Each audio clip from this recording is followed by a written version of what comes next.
हमारे आज के इस कार्यक्रम के प्रमुख अतिथि महाराष्ट्र के लोकप्रिय मुख्यमंत्री आदरणीय देवेंद्र जी, हमारे पालक मंत्री आदरणीय चंद्रशेखर जी, हमारे रामकृष्ण मिशन के प्रमुख आदरणीय स्वामी जी, विशेष रूप से बंगलोर से आए हुए हमारे आदरणीय भंते जी, सुलेखाताई, डॉक्टर शर्मा जी, मंच पर उपस्थित सभी अतिथिगण, भाई और बहनों। अभी शर्मा जी ने अपने भाषण में जो बात कही थी वो हिंदी के एक कवि ने बहुत ही अच्छे शब्दों में कही है। उन्होंने जो उसका हिंदी में जो कहा है कि वही मनुष्य है कि जो मनुष्य के लिए मरे, यही पशु प्रवृत्ति है कि आप ही चरे, वही मनुष्य है कि जो मनुष्य के लिए मरे। मेरा सौभाग्य रहा कि मेरे माँ का आशीर्वाद हर समय मेरे साथ रहा और इसलिए जीवन में जो कुछ मैं कर सका उसके आशीर्वाद और संस्कारों के कारण कर सका। उसका जो उदार मन था, वो गरीबों के प्रति जो संवेदनशीलता थी, प्रतिकूल परिस्थिति में भी वो समाज की सेवा करती थी और इसीलिए वही आदर्श विरासत हमें सबको मिली। और वो अक्सर ये कहती थी कि आप जितना गरीबों के लिए करोगे उससे कई गुना ज्यादा भगवान आपको देगा। और उनका ये कहना मेरे जीवन में पूरी तरह सिद्ध हुआ।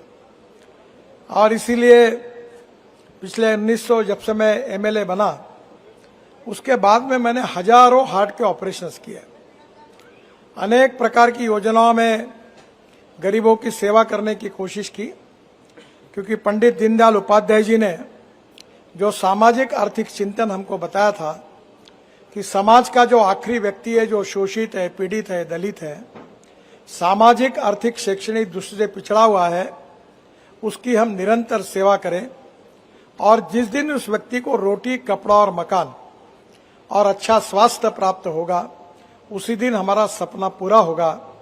ये पंडित दीनदयाल उपाध्याय जी का सामाजिक आर्थिक चिंतन अंत्योदय के विचार के रूप में हमने सबने स्वीकार किया है। और मुझे बहुत खुशी है कि ये काम करते करते जो संस्कार हम सबको मिला है कि राजनीति का अर्थ केवल पावर पॉलिटिक्स नहीं है। We need to redefine the definition of politics. राजनीति का अर्थ है समाज नीति, लोक नीति, धर्म नीति, राष्ट्र नीति, राष्ट्र कारण, समाज कारण और विकास कारण। और मैं अक्सर अपने सभी साथियों को कहता हूं कि politics is the instrument of socio economic reform. और इसी भाव से समाज में हमने जो सेवा करने का काम करना चाहिए, शिक्षा क्षेत्र में, स्वास्थ्य के क्षेत्र में, यही हमारे लिए सबसे बड़ा राजकारण है। और इसीलिए मुझे खुशी है कि हमारे समाज के, विशेष रूप से हमारे समाज में किसान है, मजदूर है, गरीब लोग हैं, इनके जीवन को हम कैसे बदल सकते हैं, उनको रोटी, कपड़ा और मकान देकर उनको एक सस्टेनेबल डेवलपमेंट की ओर कैसे ले जा सकते हैं, ये प्रयास हम अलग अलग मार्ग से करते हैं। और उसी से ही ये प्रकल्प खड़ा हुआ। पहले धापेवाड़ा में हम काम कर रहे थे और बाद में आज यहाँ शुरुआत हुई कि आज यहाँ मुझे खुशी हुई कि हमारे प्रभाकर राव येवले जी ने हमको ये जगह दी। और उसके बाद में एनआईटी की जगह थी, एनआईटी ने भी हमको फिर मंजूरी दी और काफी लोगों ने सहयोग किया। ये सहयोग में अनेक लोगों का सहयोग है। उसमें मैं जितेंद्र शर्मा जी का विशेष रूप से उल्लेख करूंगा कि करोड़ों करोड़ों रुपए की इतनी बड़ी बड़ी मशीन, सॉफिस्टिकेटेड वर्ल्ड स्टैंडर्ड की अच्छी मशीन, उनके सहयोग से हमको बहुत सस्ते में मिली। और केवल सामाजिक भाव से उन्होंने मशीन भी दिया है।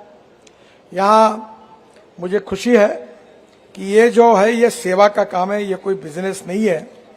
और इसलिए आज जो कुछ काम हम कर रहे हैं इसके बारे में मैं घोषित करना चाहता हूं कि ये 6000 वर्ग फुट के जमीन में पूरी तरह ये पहला हमारा एमआरआई है जो मेड इन इंडिया मशीन है।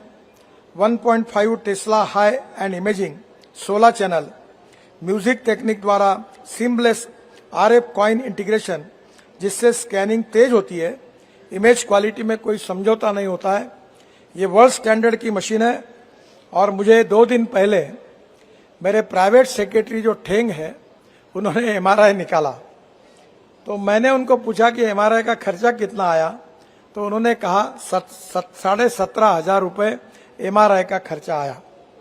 पर मुझे खुशी है कि हमारे गरीबों के लिए ये MRI केवल 1200 रुपये में मिलेगा और ये सुविधा यहाँ उपलब्ध होगी। मेरा अनुरोध है कि जो गरीब है वही यहाँ आए, जो बेयर कर सकते हैं वो अच्छे अस्पताल में जरूर जाए, क्योंकि यहाँ मर्यादा भी है। एकदम गरीब जो है, जिनके पास कोई ये नहीं है, उनकी हम सेवा करना चाहते हैं। जो CT स्कैन है, जिसके लिए 6,500 रुपये लगता है, वो CT स्कैन केवल 800 रुपये में मिलेगा। जो डायलिसिस है, उसमें हमने बहुत सोफिस्टिकेटेड वार्ड बनाया है और उसमें काफ़ी बड़े बड़े इक्विपमेंट पे अच्छी तरीका का किया हुआ है। अब इसका रेट 750 रखा है, पर महानगर पालिका 500 रुपये होना है, क्योंकि उसमें एक पार्ट ऐसा है वही 500 रुपये का है। तो नेचुरली हम कम से कम पैसे में करने का चाहते हैं। कारपोरेशन की तरफ से रेफर हुआ तो 500 रुपये अगर कारपोरेशन की तरफ से आएगा तो हम 250 रुपये में करेंगे। और आगे कोशिश करेंगे कि समाज में कोई डोनर मिलेंगे कि मैं 10 डायलिसिस सेंटर इसका अनुदान दूंगा, तो उनसे इकट्ठा करके ये फुकट में करने की हमारी इच्छा है, फ्री ऑफ चार्ज, क्योंकि गरीब लोगों को बार बार करना पड़ता है। तो जरूर कोशिश ये भी करेंगे। डिजिटल एक्सरे का मशीन बहुत ही सॉफिस्टिकेटेड है। अभी डॉक्टर चांडक साहब जो एक्सरे के डॉक्टर है वो आए थे, और डिजिटल मशीन है, मशीन के साथ कोई कॉम्प्रोमाइज नहीं किया हुआ है, और इसमें 100 रुपये में केवल ये होगा। जो हमारी पैथोलॉजी लेबोरेटरी है, इसके जो हमारे विशेष रूप से जिन्होंने हमको ये मशीन दी है, वो उनका नाम है सुरेश वजीरानी। ये अमेरिका में भी इनकी मशीन है, वर्ल्ड में ये मशीन में अब सबसे टॉप कंपनी इनकी है, और ये दुबई में रहते हैं, पर इनका जन्म स्थान जरीपट का है। ये नागपुर में इनका जन्म हुआ है, और उनको बड़ी खुशी हुई कि जहां जन्म हुआ है वहां के लोगों के लिए मुझे कुछ करने का मौका मिला है। तो उनकी भी मशीन है, उनको भी मैं विशेष रूप से धन्यवाद दूंगा। इसके साथ ये यहाँ जो पैथोलॉजी है, इसमें 40 प्रकार की टेस्ट होती है, और इसकी साधारण मार्केट की कीमत 15 से 20 हजार रुपये होती है। हम केवल 300 रुपये में ये मशीन के द्वारा ये टेस्ट करके देंगे। अब एक बात जरूर है कि मुझे सब लोगों ने कहा कि अच्छा काम कर रहे, पर एक डॉक्टर ने कहा सब कुछ हुआ, हमारे पेट पर लात मारने का आपको अवसर मिला। पर मैंने कहा नहीं, आपका भी बड़े, हम लोग धनवान लोगों को आपके पास भेजेंगे। जो गरीब है, जो कर ही नहीं सकते, उन्हीं की केवल हम सेवा करेंगे। यहाँ एक दवाई का दुकान भी नीचे है, यहाँ जेनेटिक मेडिसिन भी होंगे, और उसके साथ यहाँ लगने वाले मेडिसिन भी 10% डिस्काउंट करके हम लोगों को देंगे, और सस्ते में मेडिसिन सबको मिलेंगे। देवेंद्र जी को मेरा एक अनुरोध है कि यहाँ हमारे उत्तर नागपुर में 80,000 से ज्यादा, अब तो 1 लाख संख्या हुई होंगी, ये सिकल सेल और थैलीसेमिया के पेशेंट है। 4 दिन पहले मैं गवई साहब से बात कर रहा था, उनके पत्नी का निधन सिकल सेल थैलीसेमिया के कारण हुआ। ये डॉक्टर रुगवानी बैठे, ये भी अनेक सालों से काम कर रहे हैं, मैं भी इनके साथ काम कर रहा हूं। अभी मैंने रिलायंस से 50 लोगों का रिलायंस हॉस्पिटल मुंबई में कोल इंडिया के मदद से किया, तो कंसेशन रेट में 10 लाख रुपए लगे। तो अभी ये जो एम्स में डॉक्टर जोशी या डायरेक्टर बैठे हैं, ये इनके पीछे लगा मैं कि एम्स में अगर नागपुर के गरीब लोगों की अगर ट्रीटमेंट नहीं होगी तो फायदा क्या है एम्स का। तो ये सेक्शन अब शुरू हो गया है, पर हमारे महात्मा ज्योतिबा फुले योजना में ये सिकल सेल थैलीसेमिया और बोन मैरो की ये उसमें हमने अभी उसके लिए उसको अभी जोड़ा नहीं है। और अभी नागपुर में नहीं, नागपुर, भंडारा, चंद्रपुर और गढ़चिरौली, ये 5 डिस्ट्रिक्ट में जो शेड्यूल कास्ट समाज है उसमें 80% ये है। हमारे डॉक्टर मिलिंद माने यहाँ उपस्थित है। वो अनेक सालों से इसमें काम कर रहे हैं, पर दुर्भाग्यवश लोगों में शिक्षा का अभाव होने के कारण शादियां बीच में होती है, उसके कारण और तकलीफ हो रही है।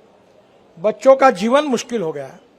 ये जो गढ़चिरौली और विशेष रूप से आदिवासी समाज है, उसमें भी इसका प्रमाण है, और ये पूर्व विदर्भ का ही रोग है, शेड्यूल कास्ट और शेड्यूल ट्राइब में, और उत्तर नागपुर तो भरा हुआ है।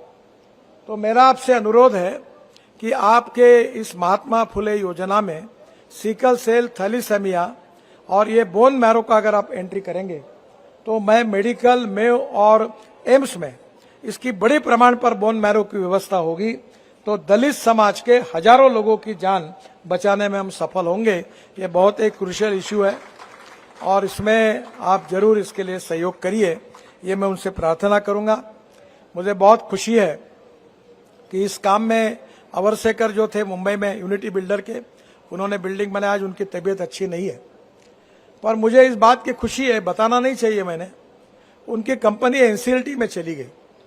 बहुत बड़ी कंपनी थी, लगभग बंद होने के कगार पर थी, पर कंपनी जाने के पहले उन्होंने मुझे कहा था कि मैं ये काम करूंगा। तो मैंने उनको कहा कि अब अवरसेकर जी आप ये काम मत करिए, आपकी हालत भी नहीं है, मैं अब अभी हमारी व्यवस्था करेंगे। तो उन्होंने कहा नहीं मैं करूंगा, और ऐसी अपना पूरा एनसीएलटी में कंपनी जब बिकी गई, उस पूरी अवस्था में उन्होंने करीब 1.5 करोड़ रुपए अपने हाथ से डोनेट करके ये बिल्डिंग बनाई, और उन्होंने कहा कि ये गरीबों के लिए काम हो रहा है, मैं करके दूंगा। ऐसे अनेक लोगों का सहयोग सीएसआर में इधर उधर मिला। हमारा ट्रस्ट के माध्यम से हजारों लोगों को पैर लगे, कान के मशीन मिले, लाखों लोगों के डोले आंखें के जांच हुई, कैटरैक्ट के ऑपरेशन हुए, 100 रुपए में चश्मा 50,000 लोगों से ज्यादा लोगों को मिला। और अभी सोलर एनर्जी पर चलने वाली व्हील चेयर शर्मा जी ने बनाई, वो भी हमने बांटी। हमारी 5 एम्बुलेंस है और लगातार सब बस्ती में घूमती है। और मुझे खुशी है कि महाराष्ट्र में जैसे गढ़चिरौली जिला है, वैसे वाशिम जिला भी है, और वाशिम में विजय जाधव यहाँ उपस्थित है। उन्होंने उनकी एक जगह थी, वो खत कारखाना बंद पड़ा, और वहां से अभी हमने काफी मेडिकल इक्विपमेंट शर्मा जी के मार्गदर्शन में बना रहे। उसमें हम लोग ये ईसीजी मशीन बना रहे, ब्लड प्रेशर की मशीन बना रहे, अलग अलग बड़ी बड़ी मशीन इनके मार्गदर्शन में बन रही है। और 30 बच्चे हमने वाशिम के ट्रेनिंग के लिए विशाखापट्टनम भेजा। वो इतने अच्छे ट्रेन हुए कि वहीं उनको नौकरी ऑफर हुई। तो मैंने कहा नहीं उनको वापस भेजो यार, और वो वहां वापस आए हैं। और अगले 2 महीने में ये सेंटर शुरू होगा। वहां साड़ियां बनाने का भी महिलाओं को सिखाने का केंद्र है, और करीब यहां से 3000 एस्पिरेंट डिस्ट्रिक्ट के युवाओं को ट्रेनिंग और रोजगार देने का काम हम वाशिम में भी शुरू कर रहे हैं। गढ़चिरौली और आदिवासी क्षेत्र में जो हम एकल विद्यालय चलाते हैं मानकर ट्रस्ट के नाम से, हमारे 1800 टीचर हैं, और अभी 1400 स्कूल थी। अभी मुंबई में बड़ा कार्यक्रम हुआ, नए लोग आए, और उन्होंने तय किया है, अतुल शिरोडकर नए अध्यक्ष बने, और अभी उन्होंने ये तय किया कि हम 5000 स्कूल खोलेंगे, और करीब 8000 टीचर्स महाराष्ट्र में होंगे, और उसको कार्य की भी उन्होंने अच्छी तरह शुरुआत की है। जो आदिवासी बच्चों को हम सिखाते हैं, उनको अच्छा स्किल देकर उनको रोजगार देने का भी प्रयास कर रहे हैं। किसानों में तो आप अनेक बार आए हैं। अभी आर्टिफिशियल इंटेलिजेंस इन एग्रीकल्चर, इसमें बहुत अच्छा काम हुआ है, और अभी हमने संतरे पर भी स्पेन में किसानों को लेकर गए थे।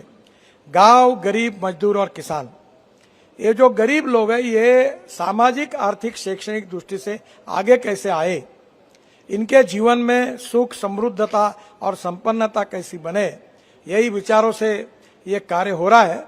और मुझे बहुत खुशी है कि जिस माँ ने मुझे जन्म दिया, जिसके आशीर्वाद के कारण जीवन में जो कुछ यश मिला है, जो जिसके कारण मिला है, उसके जीवन समाप्त होने के बाद इसके ऐसे काम से उसकी आत्मा को शांति मिलने का ये बहुत अच्छा काम आज हुआ है। और मुझे खुशी है कि जिन जिन लोगों ने डायरेक्टली इनडायरेक्टली इसमें सहयोग किया, उनके सब के प्रति मैं आभार व्यक्त करता हूँ। और एक आभार मानना चाहता हूँ मेरे निजी सचिव मंडलेकर जी का, जो उन्होंने रात दिन इसके लिए काम किया।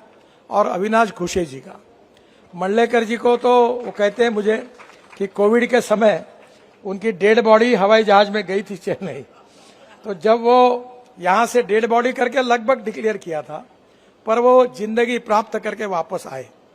तो वो मुझे कहते कि मेरी जिंदगी अब जो है वो आपके कारण मिली है, तो मैं जो भी अच्छा काम कर सकता हूँ मैं करूँगा। तो उन्होंने भी इस काम में काफ़ी अच्छा सहयोग किया है और इन दोनों के परिश्रम से अब ये काम अच्छा होगा। प्रभाकर येवले जी और उनके संस्था ने अगर ये जगह हमको नहीं दी होती तो अब ये हम कर नहीं सकते, पर यह जगह बहुत छोटी पड़ने वाली है ऐसा सभी लोग कह रहे हैं। पर अगर ये अच्छा काम होगा और यहाँ की जनता का आशीर्वाद अगर पीछे होगा तो और इसमें अच्छा काम हम करने की कोशिश करेंगे। देवेंद्र जी एक विषय से जुड़े हुए हैं कि उनके पिताजी का कैंसर से मृत्यु हुआ, बहुत मजबूत थे पर कैंसर ने उनको खत्म किया और इसलिए उनकी स्मृति रखकर उन्होंने कैंसर हॉस्पिटल बनाया। मुझे अक्सर लगता है कि रोग होने के बाद हम उपचार करते हैं, रोग होना नहीं चाहिए, इसके लिए हम कुछ करना चाहिए। अभी यहाँ जो क्या नाम उनका कैंसर का जो जिन्होंने मशीन बना पेट सीट, तो ये पेट सीटी ये ऐसा मशीन है कि जो एक केमिकल दवाई देने के बाद मशीन के सामने खड़ा होते हैं तो कैंसर है कि नहीं है और है तो कहाँ फैला हुआ है पूरी जानकारी मिलती है, जिससे हम लोगों को कैंसर होने के पहले ही बचा पाएंगे। वो मशीन अगर नागपुर में आएगा और यहाँ अगर हम लोगों की सेवा कर सकेंगे तो लाखों लोगों को कैंसर से उनकी जान बचाने में हम सफल होंगे।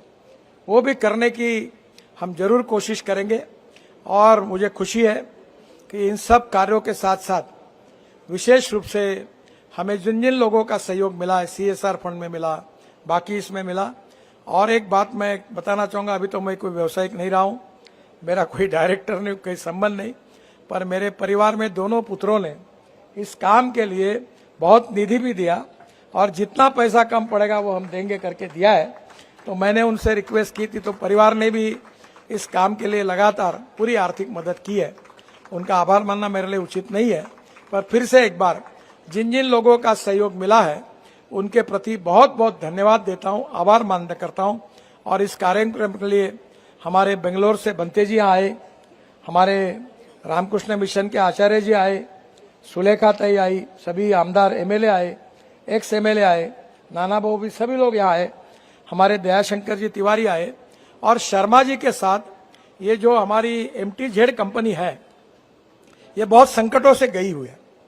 मैं MSME मंत्री था तब से मैंने देखा, एक समय तो ये जितेंद्र शर्मा मेरे पास मिलते तो रोने का ही काम करते थे। ये कंपनी पूरी समाप्ति की कगार पर थी। ये चंद्रबाबू नायडू थे तब उन्होंने स्थापन की थी और उसके बाद में कुछ अड़चने आई थी। तब मुझे याद है कि मैंने उस समय के आंध्र प्रदेश के मुख्यमंत्री जो थे जगन रेड्डी जी, उनको फोन करके कहा, जगन जिंदगी में अच्छा काम जरूर करो पर अच्छे काम को बंद करने का बुरा काम कभी मत करना, ये काम अब मत करो। और मेरे कहने के बाद वो कार्रवाई रुकी और बाद में मुझे बहुत खुशी है, इतना अच्छे अच्छे प्रोडक्ट बनाते हैं, एक्सपोर्ट करते हैं कि हिंदुस्तान की ये फ्लैगशिप कंपनी है। आपको याद होगा कि जो 500 वेंटिलेटर्स नागपुर और विदर्भ के पेशेंट के लिए हमने 47,000 रुपए में दिए थे, मैंने फुकट में बांटे थे, हमको 47,000 उनको दिए थे, जो 5-5, 7-7 लाख रुपए का था। अभी एक भी बिगड़ा नहीं है, सब अच्छे क्वालिटी से चल रहे हैं, वो इनके यहाँ बने थे।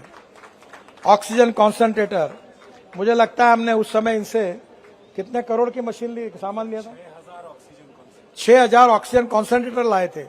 प्यारे खान जी ने ऑक्सीजन के लिए बहुत बड़ा काम किया, उनका हमने सत्कार किया है कि उस समय समाज में जब संकट में आता है तो समाज की सेवा करने के लिए जो लोग आगे आते हैं उनके लिए ऋण व्यक्त किया है। उन्होंने उस समय कलेक्टर ऑफिस में, मैंने उनको एक चेंबर में बिठाया था और जब ऑक्सीजन नहीं था तो एयरफोर्स के चीफ ऑफ द एयरफोर्स को मैंने कहा था कि आपका हवाई जहाज दो, और ट्रक, खाली ट्रक हवाई जहाज में डालकर विशाखापट्टनम भेजा था और उसमें भर के ऑक्सीजन लाया था। और डॉक्टर लोग राह देखते रहते थे कि ऑक्सीजन कब आएगा, नहीं आएगा तो पेशेंट मर जाएंगे। तब लोगों की जान नागपुर में बची, विदर्भ में बची। हमने रेमडेसिविर बनाया जिसका ब्लैक मार्केट हो रहा था। वो क्षीरसागर यहाँ है क्या क्षीरसागर? उन्होंने रेमडेसिविर यहाँ वर्धा में बनाया, दयाशंकर तिवारी और मैं उनके फैक्ट्री में गए थे। यहाँ हमने फंगस के इंजेक्शन बनाए। नागपुर के प्रसिद्ध डॉक्टर है मदन कापरे। अब जब मैंने मीटिंग बुलाई थी तो मदन कापरे बोलते बोलते रोने लगे। वो बोले मेरे सामने लोग अंधे होते हुए मैं देख रहा हूं क्योंकि इंजेक्शन नहीं है। तो बोले ये कहां से मिलेंगे, मार्केट में अवेलेबल नहीं है।